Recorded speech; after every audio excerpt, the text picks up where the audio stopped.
एक महत्त्वाची बातमी समोर येते। रायगड जिल्ह्यात मुसळधार पाऊस कोसळतोय।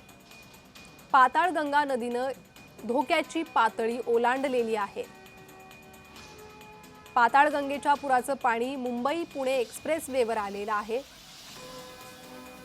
मुंबई पुणे एक्सप्रेसवेवर पाणी आल्यानं वाहतूक पूर्णपणे विस्कळीत झाली आहे। आमदार मिलिंद नार्वेकरांनी ट्विट करत सरकारला या संदर्भात काही सूचना केल्या। प्रशासनानं वेळेत योग्य व्यवस्थापन करावं असं नार्वेकरांनी म्हटलंय। वेळेत व्यवस्थापन केल्यानं वाहतूक सुरळीत होईल असं ते म्हणतात।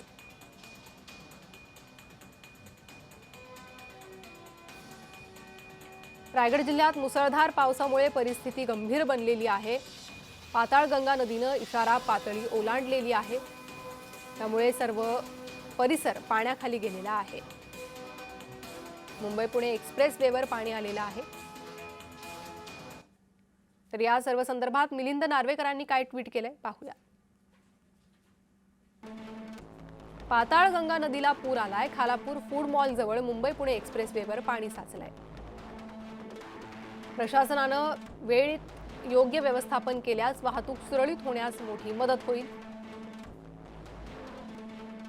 असं त्यांनी म्हटलेलं आहे। दरम्यान पाताळगंगा नदीचा थोडक्यात प्रवास पाहूयात। या नदीचा उगम सह्याद्री पर्वतरांगेमध्ये आहे। माथेरान खोपोली परिसरात प्रवाह खालापूर रासायनी आणि पनवेल जवळील भागातून पश्चिमेकडे वाहतो। पावसाळ्यात अनेक लहान ओढे आणि नाले या नदीला येऊन मिळतात। शेवटी ही नदी धरमतर खाडीत मिळते आणि त्यानंतर पाणी अरबी समुद्रात जातं।